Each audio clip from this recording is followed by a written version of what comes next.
I'm Realtor Deb Tomorrow, and this is At Home in Bloomington, brought to you by Karen Rastel, Ruoff Home Mortgage.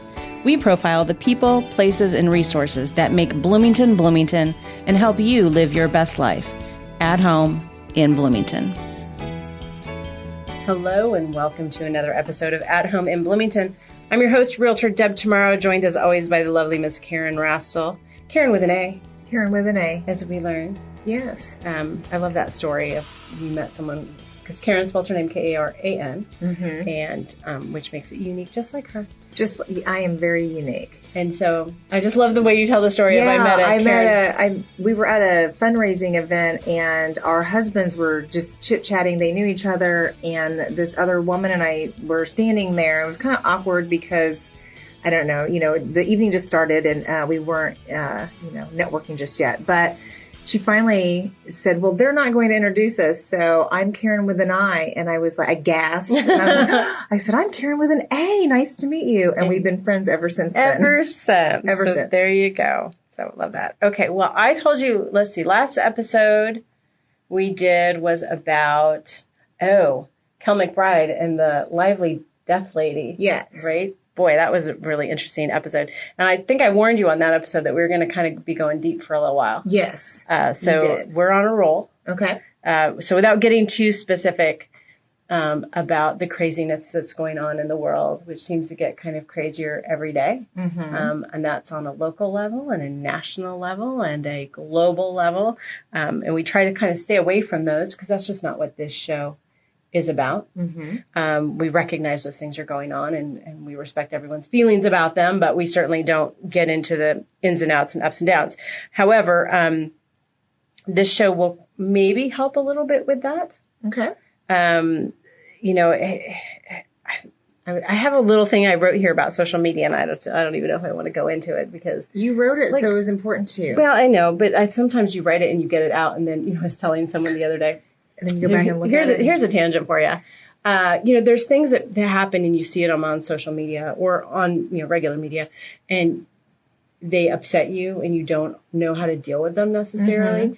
Mm-hmm. And so I was having this conversation with a friend of ours a couple nights ago that her daughter did something that really upset her. It's something that she has sort of said from the time her daughter was young, don't do this, don't do this, don't do this. And her daughter did it and posted on social media. And she was like, I don't know what to do. And she was sending me screen captures of the post her daughter made. And I said, are you going to respond on social media? And she's like, I want to. And I was like, I just don't know that that's a good idea. Here's what I do. I write a response. I do this, right? Right. I do. And then I post it. And then I count to 5 and then I delete it. So it's there for the moment. I post it, I take a screen capture so that I can prove that it was there, and then I delete it before anyone really has a chance to see it. Yeah. I've got it down to a science, so I do that really, really fast. I don't do it like that because I would be that person that was like, I don't know how to get it back. Yeah, but I've practiced a lot. I definitely am a firm believer that those type of things, whatever I'm feeling inside, I don't want to put it out there forever. And I mean, I don't want it out there to embarrass anybody or... I would just rather have a conversation with my daughter. So hopefully your friend and the daughter resolve things. Okay. Hopefully. Yeah. I did not, I saw some personal posts, but not long story. But anyways, one of the things that we talked about a few weeks ago was that you recently went and saw Oprah. Yes. On her Visionary Vision 2020 tour. And before that, you were really excited and you talked to our friend's mom who had gone to the Oprah in Charlotte, a different city. So a couple weeks before you went.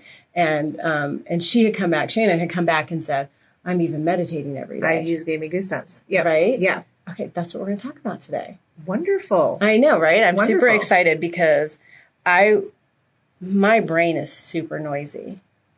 Mine is too. Super noisy. Prior to our friend Shannon telling me about her experience that day, because I was meditating with 17,000 people at once. So that was so emotional and wild. But I've been trying to do daily meditation for about, 5-6 months now or something. But well, maybe we'll get some tips today to learn how. I've honestly probably never tried except a couple instances in a guided meditation situation that was pretty short. Mm-hmm. And again, that's how you start. That's how I feel. Noisy brain. Yeah. So funny story. And then we'll actually get to our guest. I don't think she believes that we're actually going to get to her, but we will. I met our guest at a chamber event, a networking event. And when I was driving home, I called Eurus and I said, I met this really interesting person and I want to have her on as a podcast guest. We're going to do meditation. And he was like, well, that's going to be a boring show. Because he thought the whole thing was going to be silence, just a whole 40-minute podcast of silence. I thought it took me for a second. I was like, oh, wait, no, it's guided meditation. So one of the things I want to talk about today are misconceptions. And that I think is one that meditation is just sitting in silence. And so we're going to clear that up. But anyways, okay, so welcome to Kelsang Tsoglam of the Kadampa Meditation Center. Did I say all that right? You said it perfectly. Awesome. I have been practicing. Well done. So you're a Buddhist nun. Mm-hmm. And can you share with us a little bit about how you became a Buddhist nun, or were you always a Buddhist nun? Well, there's many different ways to answer that question, but I was a New Yorker. Okay. So you know what that means. I was a busy, stressed out person. And your brain probably wasn't quiet. I think secretly, virtually nobody's is. Okay. Anyway, yeah. So I encountered a problem in life, big furry problem, and I had friends that were attending a Kadampa Center in New York, and I could see a change in them. They were definitely less stressed, gentler with the noise of the city, and just definitely operating from a different point of view. And so when my life got pretty crunchy, I thought, I think I'll go to that center that they're always at. And, for me, I ended up finding a real spiritual home. For me, everything just really clicked. Yeah. There's many different ways to attend a Kadampa center, but for me, I found my spiritual path and, haven't looked back. And how long ago was that? I think like 17 years. Oh, wow. Okay. Mm-hmm. And so there are Kadampa centers all over the world. At least 45 countries last time I checked. Every once in a while I go, we're in a new country. So, yeah. We say there's 11 or 12 or 13 or 1,400 centers, temples, branches in over 45 countries. Wow. And it's very much about, most of them are now having names that are easy to understand. Kadampa Meditation Center, Bloomington. Mm-hmm. Kadampa Meditation Center, Indianapolis, Chicago, and so forth. And part of that is, the mission is for everybody to meet the tool of meditation. And Buddhist or not, doesn't matter. We really just don't care. So there's so many different levels to practice. So for me, I just turned up and was like, well, that was helpful. I just heard something really helpful. I'm finally hearing something that makes sense. Mm-hmm. I could leave and practice it in the context of my life in New York City. And I just got happier. I was a little slow on the meditation front because, like many people, I thought, I'm sitting still. And in fact, we hear a lot about inner peace, which to me sounded so boring. What did you want? Changed my mind. Did you want inner drama? No, it's just the inner excitement. Peace, just like if you're a New Yorker, man, you're just places to go, people to see, stuff to do. And so in the beginning, I was a little hesitant. And I loved what you all said when you were introducing me, because you both said tried meditation. So I would just like to say, have you ever tried to play the cello? Right. Oh, no, you practice that, don't you? So you practice meditation. Mm-hmm. It's really important to know that you're practicing meditation. Yeah, that's like yoga, right? They say you practice yoga. You don't actually do it. Is what they say? Okay. I don't do yoga. So that was definitely in some of my research, what I was seeing over and over again was this concept of everything is you're training. You're training your mind. You're training your breath. Yeah. And so I feel like I can get on board with that, but oh my gosh, it's like training to run a marathon in my head, I think. So we're going to, I think, maybe do a little bit of practice in the second segment. Yeah, absolutely. Okay. And I'm excited about that. So, but let's talk about the meditation center, because how long has it been? This one appeared in 2017. Okay. Mm-hmm. And do you know where it is, Karen? I do not. It is, on South Walnut Street, 600 block? 406. 400 block. So it's literally like 2 blocks south of I don't want to say another competing real estate firm, but RE/MAX office of where Karen spends a couple of days a week. And we're across the street from quite a recognizable destination here in Bloomington. Mm-hmm. That would be chocolate mousse.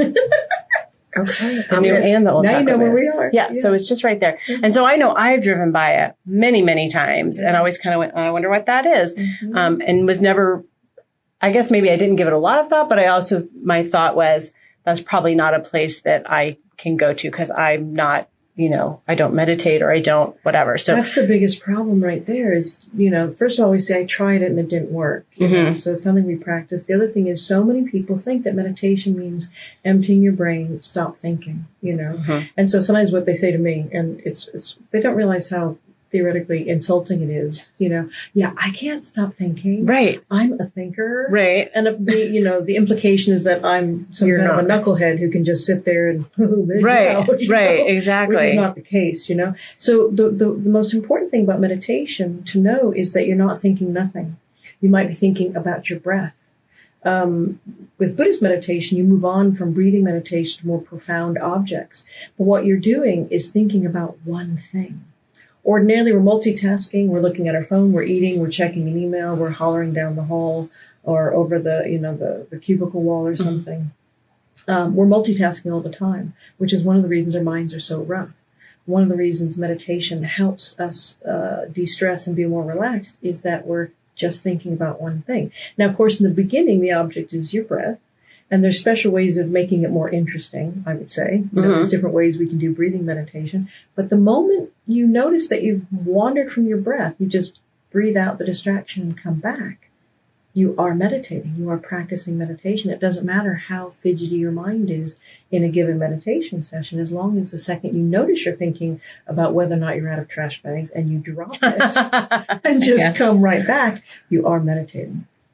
So it's about thinking, it's thinking about one thing. It's also practicing deciding what you want to think about. Because if you have a rough morning, your husband, partner, boss says something 8 o'clock in the morning, you're still stewing about it. I've been fighting an inspection response stress all day long. That dang inspection, and you can't just drop it, Our mind is like flabby. So meditation is like the mind gym. So we're flexing the muscle of our mind in meditation. We're actively training and deciding what we want to think about. We could say training and deciding how we want to feel as well. One of the notes I had written down from some of the research I did last night was that you're controlling how you experience what is happening in your life and also in the world. Yeah. And I think that's why I was so excited about doing this topic today. We're recording this on March 3rd. That it won't come out for a few weeks, but it's, what do we call it? Super Tuesday.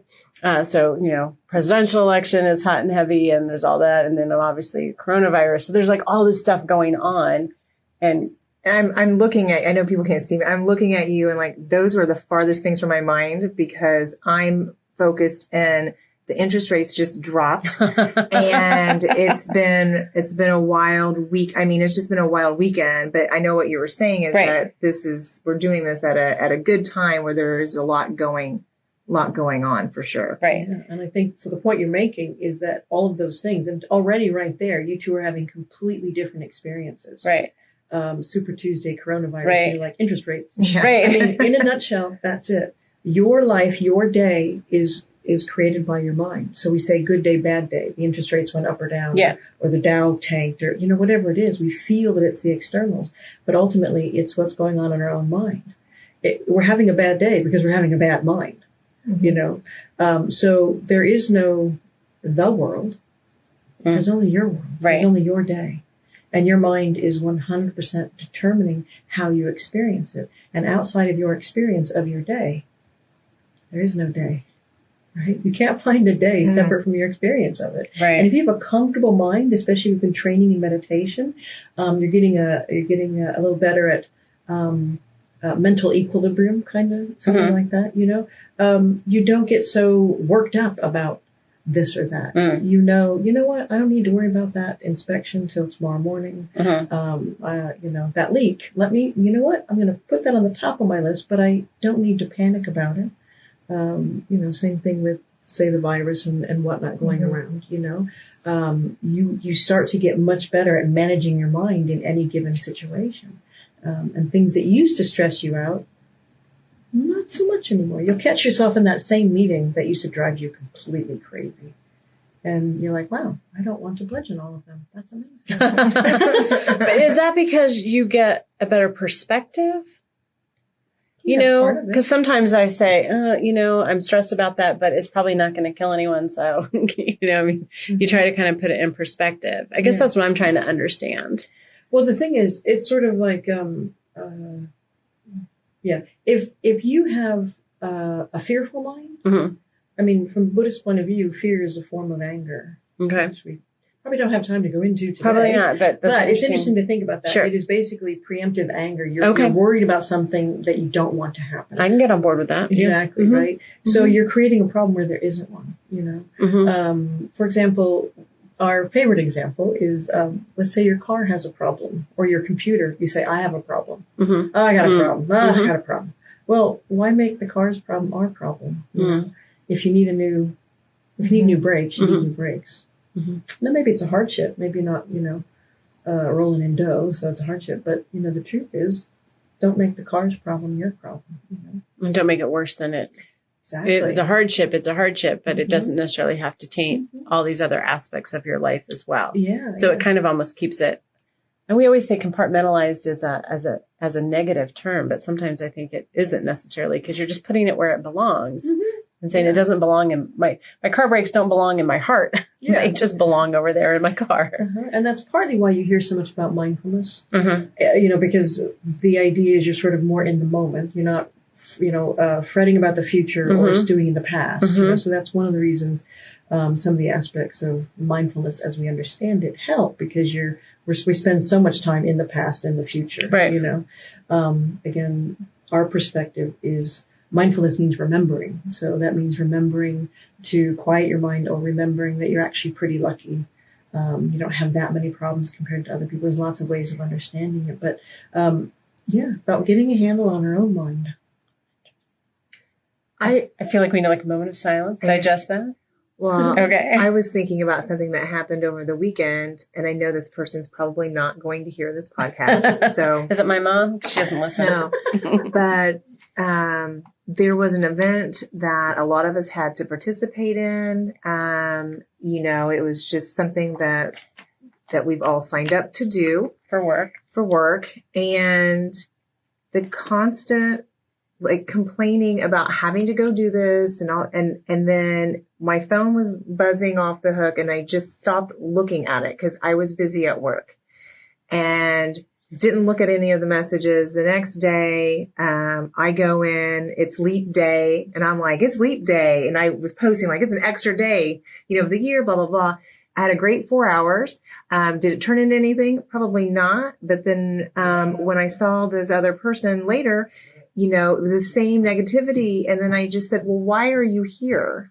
You have to make this what you want this to be. And then the response was, well, I don't want to be here. And I said, well, then maybe you shouldn't be here, And it was one of those, did I want to get up and go there early or whatever? But it was more of how can I make this more about enjoying the time that I already said I was going to commit to do, and it made a whole difference for the rest of the day. Right. And I think with my colleague that was with me during half that time. Mm-hmm. So I think it's more about how you want this interaction or whatever to be. Mm-hmm. And so you have to, mindful is probably not a word I use, but I just have to remember, you have control over that. Exactly. And that's the only thing I have control over, which is to how am I going to react to a happy, bad, sad, mad situation? Yeah. And, again, the person I was talking with, they're always responding one way, and it's exhausting. They're probably exhausted. Should we get them a gift certificate to the Kadampa Meditation Center? That might be helpful. Or maybe, do you ever come in and do corporate? Absolutely. So you could come into the office at your next office meeting. We could suggest to your boss, Ryan Langley, to bring in. I think that would be a great thing. So you have classes at the center. I want to make sure that we get to that, and then we'll take a break and do some more. So, and people can go online to your website. Absolutely. And do you know meditationinbloomington.org. Okay, meditationinbloomington.org. Karen always writes that down for me, so I remember. Yeah. There's weekly classes, so Sunday mornings, Tuesday evenings, and then lunchtime Wednesday. And all of those classes are completely beginner friendly. The meditation is guided. If you come to one class, you know how to kind of go home and do a simple breathing meditation and practice on your own. It's always conjoined with some practical wisdom, sort of like what we were talking about before. We say, good day, bad day. Oh, I had a bad day, boss on the warpath, client driving me crazy. But the truth is, it was our experience. It was our mind. So then we use the tool of meditation to take that understanding down into our heart. So you always leave with something. So it's like you hear practical wisdom, we can nod sagely. Right. Oh, yes, that makes perfect sense. But then we use the tool of meditation beyond just a tool for relaxation and stress relief to kind of really actively go in and change the way we think. Because, the problem is that intellectual understanding of being patient in a given situation is not the same as really coming to a conclusion in your heart. Yes. So that's the other way we use meditation. That's where I am. Intellectually, I get it, but I don't know how to some days put it into practice. Yeah. So you'll learn something really helpful that you can go take into your daily life in any class. Everybody's welcome. We have chairs. You can sit on the floor if you want to be cool. But we definitely have chairs. Everything's in English. It's very user-friendly. Okay. So they just show up for the class, walk in the door. Drop-in classes, absolutely. And then we do have, once a month, there's some sort of a mini retreat or a half-day retreat, maybe a little workshop or something. Once a month, we do something called Food for Thought. So, as I mentioned, I'm a recovering New Yorker. Yep. And in New York, I was a chef for many years. So I mastered the Park Avenue cocktail party. So with this Food for Thought, I make some little nashis. Nice. And it's like a party. And then we go into the meditation room and have a little talk about something meaningful. So like in December, just around togetherness season, we did liking people more. So there were, really practical ways to just get along with all those people we have to be with during the holidays, Yeah. We did another one called Focused or Fidgety, and that looked at training and concentration, which is something we can all benefit from, So those are just fun things that we do. And do you offer services or meditation for kids? We have a monthly teens and tweens class. Okay. Because I know I've seen some things, probably on the internet about some schools starting to offer some meditation type of things. And when you talk about fidgety, I just feel like that could be a really valuable skill. For me, it's huge. That's one of the reasons that when I first got here last year, we had a little kids class. But I have such a place in my heart for teens and tweens because I feel 13 is a horrible age. It's it really hard. And the thing is, I want them to have those same skills to understand that they can decide how they're going to respond in the situation. Secretly, they're in control of everything because it all depends on their mind, you know. And you have some kids having such difficulties. I mean, 10-year-olds are committing suicide, and that breaks my heart, So for me, that's really important that we get these tools into young people as soon as possible. There was a class I was teaching in Hoboken for a while, and this woman came in after about coming regularly for a month. She said, why don't they teach us this in 4th grade? Right. 2nd grade. Right. 2-year-olds exactly. who want to feel control. Exactly. So we do the teens and tweens class. Wonderful. Awesome. All right, we're going to take a break. We come back, we're going to talk a little bit more, and then we're going to go through a guided meditation, I think. So stick around. You are at home in Bloomington.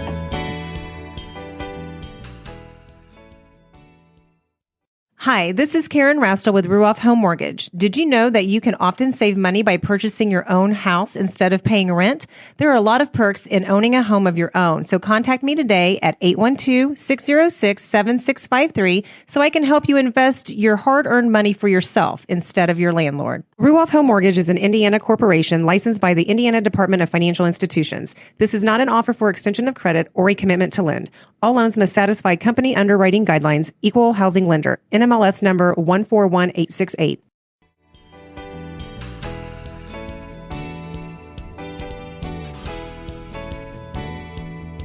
This is your Real Estate Realist. Practical advice on buying and selling real estate based on my experience closing over 800 home sales. I hope you're enjoying this episode with Cheryl Smith of Consider It Done Transition Services. It's not the first time she's been a guest of mine. She appeared on Real Estate Today, episode 43, when we talked about preparing your home to sell and dealing with the dreaded clutter.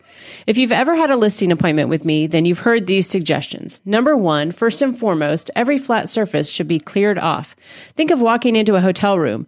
Neat, tidy, almost nothing on the flat surfaces except a lamp and a takeout menu. That's the vibe you want. So take a picture of your kitchen, then take a few minutes to clear everything off of the counters and fridge. Just throw them in a box or a laundry basket to get them out of the way. Then take another picture. See the difference? Number two, edit your shelves and collections. It's okay to have some things out in an organized fashion, but you probably need to edit about 80% of what you have out. Don't stress about it though. You're moving, so you might as well get packed anyways. And number three, I like to see only 2 to 3 pieces of big furniture per room. That helps with traffic flow as your buyer and their agent move around the home, and it also helps the home feel more gracious and open. When your home is on the market, you're trying to sell the most expensive thing you've ever sold.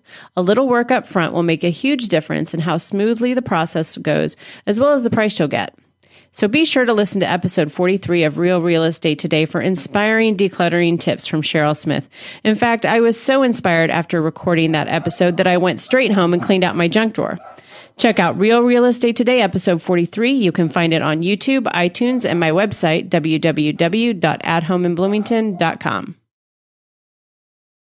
My name is Brittany, and Deb Tomorrow is my realtor. She helped me buy my first home. I enjoyed working with Deb because she was patient, thorough, and made the experience fun.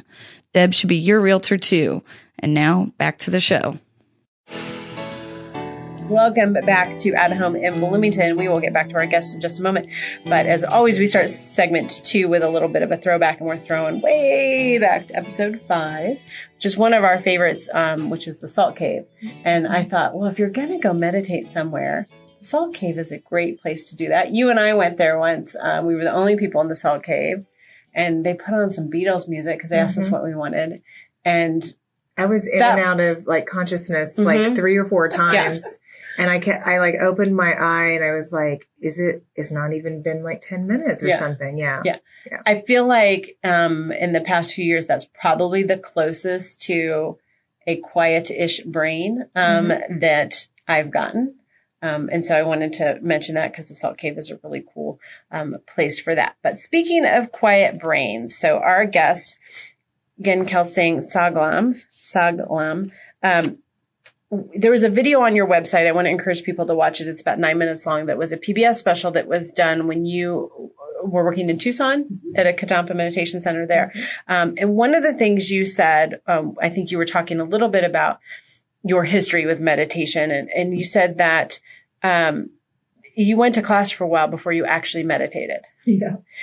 And that you didn't want to sit still. And that really resonated with me. And I was like, I want to know more about that. Can I come to the Kadampa Meditation Center and not set a high expectation? You know, my blood type is A positive. So like being less than perfect isn't really an option for me, because it's in my blood. So I feel like I need to go to the meditation center and not expect to have like enlightenment immediately. That's a great way to enter the building. Low expectations. Yeah. I mean, what I had said was, we meditate in every class. So every class has some guided meditation. So you start to get a taste of what's possible. The guided meditation, it's like my voice, the teacher, is like a sheepdog that just helps remind you to bring your mind back. And, you may start noticing that I keep saying mind, which is not the brain. They're kind of different. Okay. And that's something that we start to understand using the tool of meditation. It's why Western science can only figure out so many things, But for us, it's kind of funny. And as I like to say, Buddha didn't need those thinking CAT scans. He attained enlightenment without, through his own experience. And that's the real takeaway with meditation is we're starting to understand things in our own heart, in our own experience. We can come in with little or no experience of meditation. I had 0 when I first walked into a center. I experienced some guided meditation in class and found it helpful.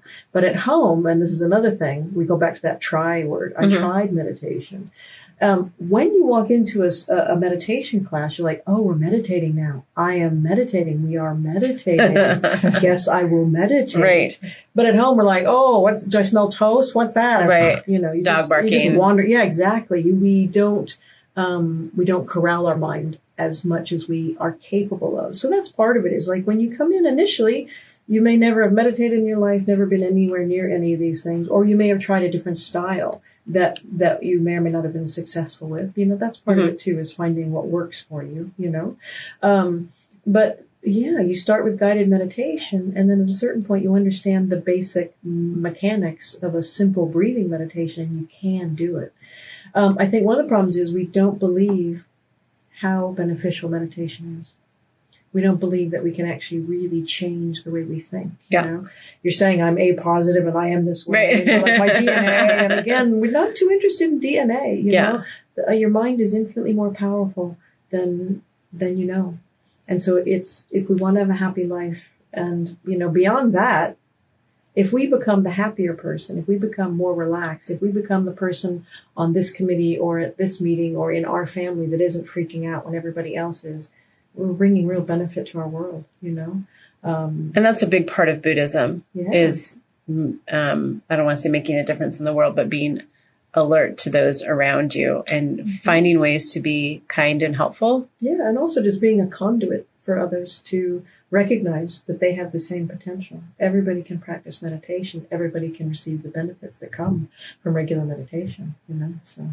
And so meditation is, from someone who knows next to nothing about Buddhism, but meditation is a hugely important part of it. Very much, yep. And there's different ways we can understand meditation, because, at a certain point, there are profound objects of meditation, and your practice takes on more of your day. But at that point, it's not like, oh no, now I have to meditate for 45 minutes. You've progressed, you're enjoying such benefits, But anybody will notice. Even just 5 or 10 minutes a day makes a huge difference. Just 5 minutes. Ideally in the morning, you want to spend 5 minutes doing just a little bit of meditation. Thing is, you get up, you do your hair, you do your makeup, you do all this stuff, you iron, you do all kinds of things for your body before you take it into its day. And we just take our poor defenseless mind out into the world and wonder why we keep responding in same unhelpful ways, So yeah, it's important to kind of check in every morning. And, you'd be surprised what 5 minutes a day will do. You'll catch yourself in that meeting where you tend to be a little irritated and you're kind of okay. You're like, wow, coincidence? I think not. I was just thinking that too. I think not. Yeah. Interesting. Okay. So let's jump in. Let's do it. You want to try it? Let's do it. Okay. So we're going to do a guided meditation. So if you are listening, there'll be some moments of silence probably, but stick with us. We're here. We're delving into our mind. I love this idea of mind versus brain. I can get on board, because like brain is like a physical, it's like cells, and mind is just something whoosh, out there. Your mind is more powerful than your brain. Yeah. Okay. I'm going to put my pen down. Okay. I'm going to turn it over to you. Okay. So we just want to find a comfortable posture. We want our back to be straight but relaxed. And we can take a moment to just make sure that we're not holding on to any tension within our body. And simply allow this tension or clenching to dissolve away like hot water hitting snow.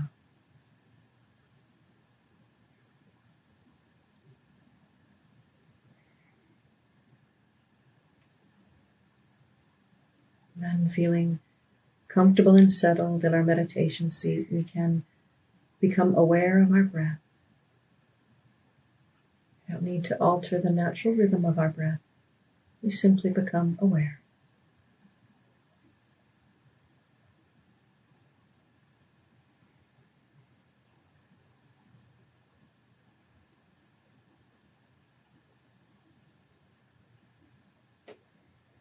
And then we focus on the slight sensation of our breath just at the edge of our nostrils.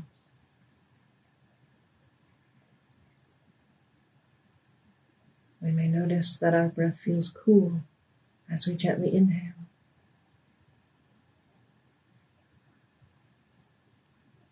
As we breathe out, we feel the warmth of our breath leaving our body.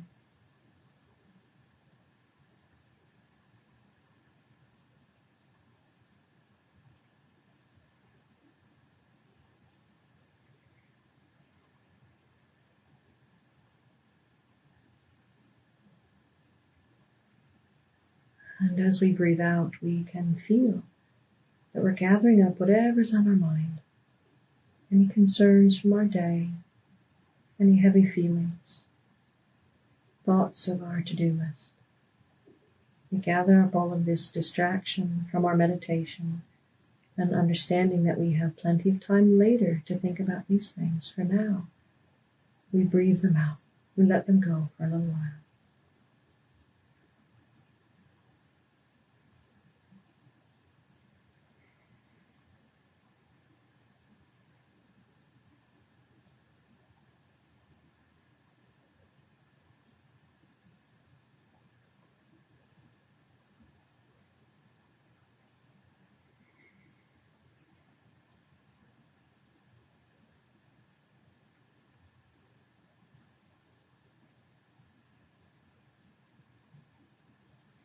May be helpful in letting go of our thoughts, our feelings, our distractions, to visualize them as dark smoke. In the same way, we gently gather them up and breathe them out. As we do so, we feel that they leave our body and mind and disperse completely and harmlessly far into space.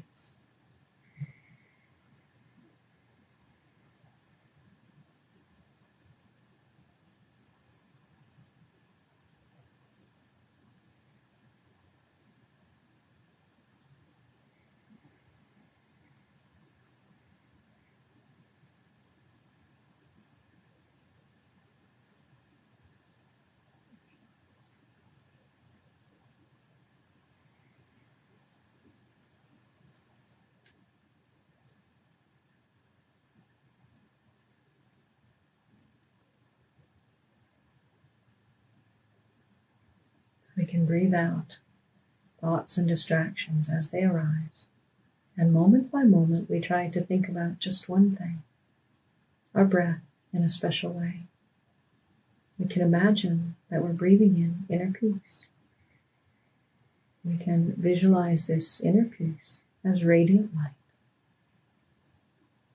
We breathe out thoughts and distractions. We breathe in radiant light, inner peace.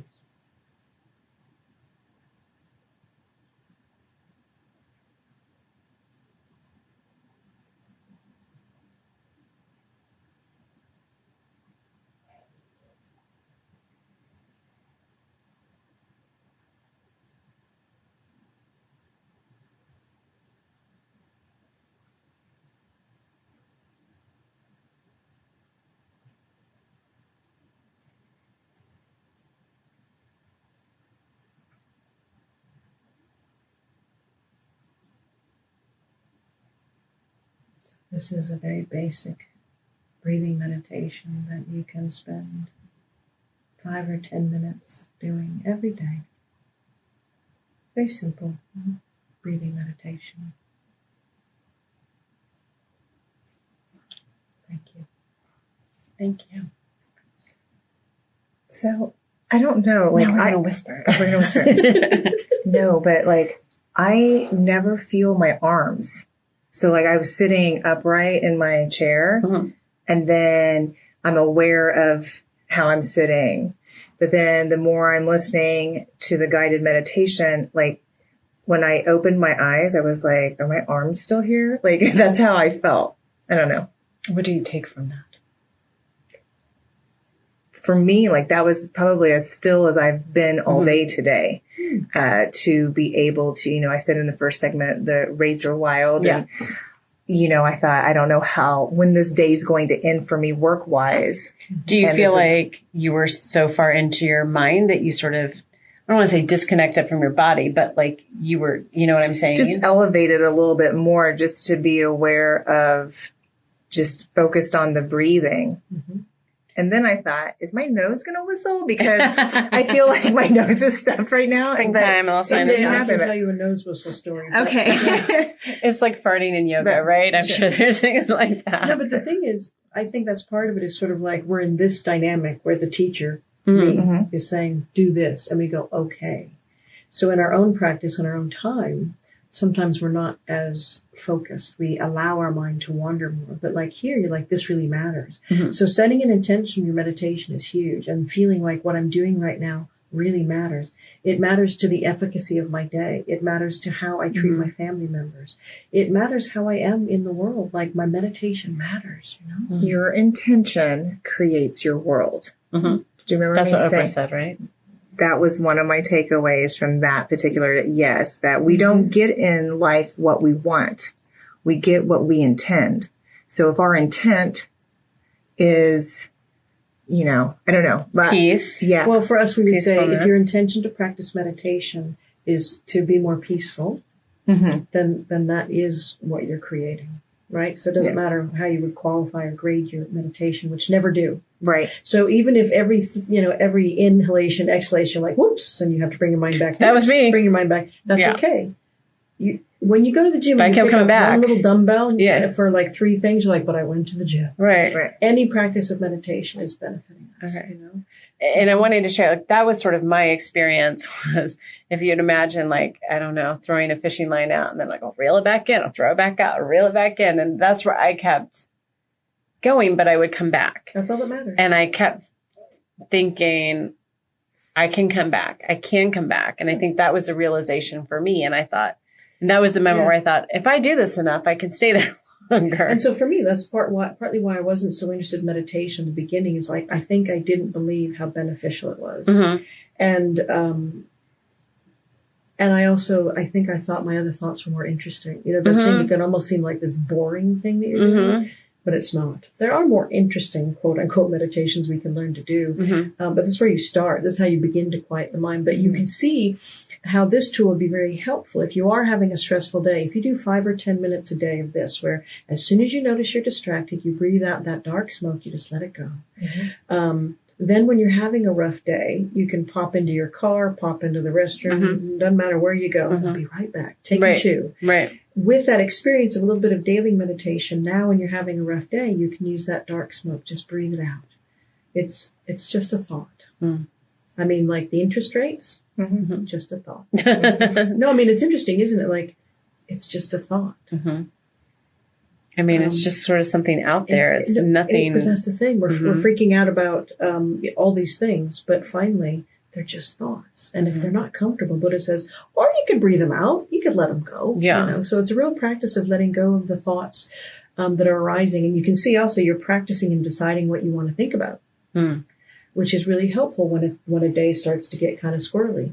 Yeah. Interest rates or presidential I ran campaigns. into a friend of ours, Ryan from Whole Sun Designs over the weekend, and he was talking about decision fatigue and that's now something or whatever. And he was talking about a friend who takes a minute to just really decompress her day because all the decisions you're making throughout your day, like what time you're going to wake up and then what are you doing first, all these things. And so, To give yourself the gift of a few moments where you're really not making any decisions except to just focus.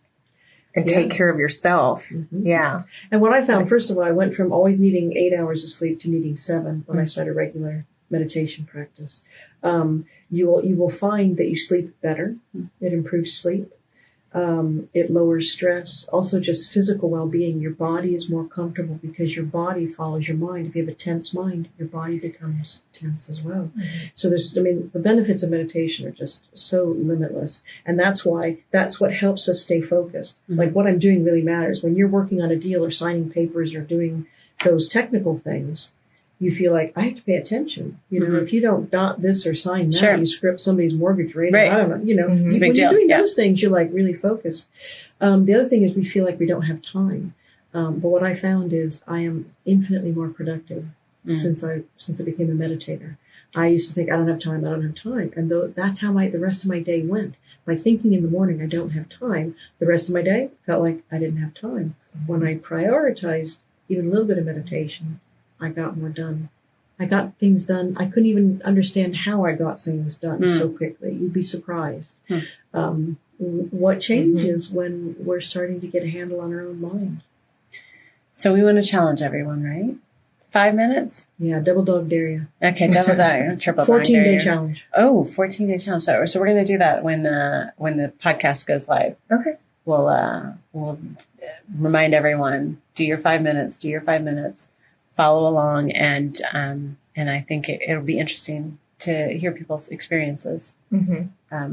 Challenge is the word for me. But for those that may not be near a meditation center, is there another alternative that you would recommend for them to start practicing with the guided meditation? Well, basically, we just did one. It was just brief, so you got a sense of what to do. But that's a 5-minute meditation right there. Just, So just listen to my podcast over and over and over again. Just listen to your podcast over and over again. I mean, basically, that's all there is to a very simple breathing meditation. But it's incredibly powerful. That dark smoke and thinking, I'm breathing in inner peace, that radiant light. You don't need to overcomplicate it. Please don't. And I do want to say one of the things when I was, listening to you when we were meditating, and this is silly, but I thought, when you said, breathe out, and I breathed out, and I noticed the cool air. And no, when I breathe in, I noticed the cool air. And then you said it, and I was like, oh. And I just felt like one with whatever, because I'm like, oh, we all feel that. Yeah. Like we all feel the same thing, and then breathe out, it's warm. And I was like, anyways, I don't know. I can't explain that. The other thing that's happening with meditation also, and that little simple focusing on the sensation of your breath, is a way of shifting, disengaging from the externals. Because one of the things we're learning with meditation, and definitely Buddhism as a whole, is basically happiness is state of mind. Therefore, the main causes must lie within the mind. And the extent to which we keep expecting the externals to cooperate or, fulfill our wishes is the extent to which we're going to continue to be stressed and disappointed. Becoming a qualified meditator means we can be happy in any and every situation, We're not just on this roller coaster at the whim of the way things are, playing out around us, the situations we find ourselves in, We become very flexible and fluid. Oh, we're going to the concert tonight. Great. Oh, you're sick and we can't go. Okay. Great. I'll do something else tonight. That's okay. Give it time. Yeah. Interesting. I have lots more questions. I love it. I know. This would be something I would literally just jump in and just start. Yeah. Well, I'm usually the one that with anything, I'm trying to get all my ducks in a row. I'm trying to get all the information so that I'm as prepared as I can be. Do you know what I mean? You want to know what happens when I walk through the door, and at what point do I take my shoes off? But, normal. But this is something where, there would be no pre-planning. I would walk through the door and go for it. Yeah. I think, fall right in. I would say that's a unique characteristic of a Kadampa Center. Yeah. The cultural aspects have all been removed. Everything about it we've tried to make as comfortable as possible for anybody. Everybody really is welcome. We do have a shrine, but it's relatively streamlined, and we're not expecting you to interact with it in any way. A meditation class really is just drop in, get some really practical wisdom for a happier life and how the tool of meditation functions to make us happier. Amazing. All right, Karen, we'll remind everyone of the website again. It's meditationinbloomington.org. Thank you so much. And you've got the class schedule on there. As well as the PBS special 9-10 minute video that I would encourage everyone to watch if they want to learn more, because I think that was a good intro to me. Thank you so much for joining us today. It was just as enlightening as I hoped it would be. And I'm hoping that we'll make some life changes, right? Yes, absolutely. All right. And we will be back with another episode. You are at home in Bloomington. Got a show idea? I'd love to hear it. And be sure to contact me for all your real estate needs and questions, too. You can email me at deb@realrealestatetoday.com and follow me on Facebook at Deb Tomorrow Realtor. To contact Karen Rastel for all your mortgage needs, call 812-606-7653 or log on to ruoff.com and go to the Bloomington Center. Thanks to all the Bloomington people who make production of At Home in Bloomington possible. digital guru Cynthia Hogan at Monster Digital Marketing for website design and hosting, and video genius Wes Lasher in the production house for engineering the show.